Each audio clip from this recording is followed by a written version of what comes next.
A company operates a multi-tenant VPC environment with Amazon Guard Duty enabled, routing all findings to AWS Security Hub.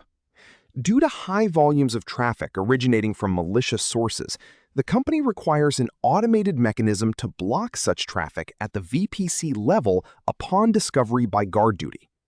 Which approach effectively achieves this objective? Option A. Use a Lambda function to update a Guard Duty threat list in response to Security Hub events.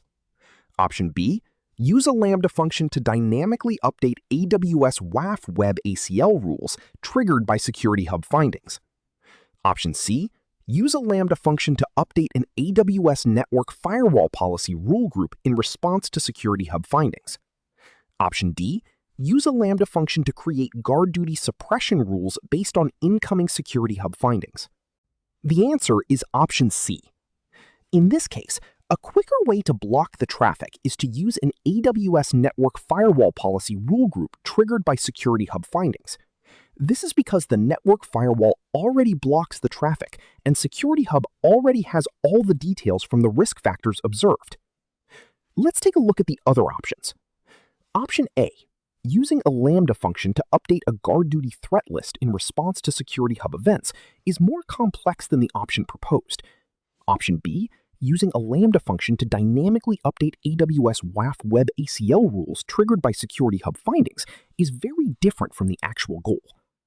Option D. Using a Lambda function to create Guard Duty suppression rules based on incoming Security Hub findings is also not effective in this case. Essentially, this question focuses on perimeter security within an AWS environment.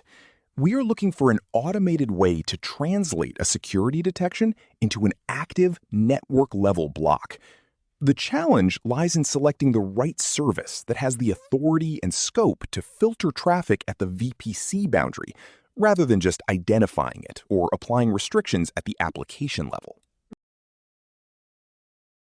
In my view, the correct answer is option C. AWS Network Firewall is the optimal tool here because it operates directly at the VPC boundary. It supports stateful rule groups that can inspect and drop traffic based on specific IP addresses. By using a Lambda function triggered by Security Hub, you can programmatically update these rule groups to add new suspicious IPs to a block list, effectively stopping that traffic across the entire VPC. Regarding the other options, option A is incorrect because Guard Duty threat lists only influence detection and alerting, not enforcement. Option B is incorrect as AWS WAF is meant for Layer 7, application-level traffic, and is not designed for VPC-wide filtering. Finally, option D is incorrect because suppression rules merely hide findings from the dashboard and do not initiate any actual remediation or traffic blocking actions.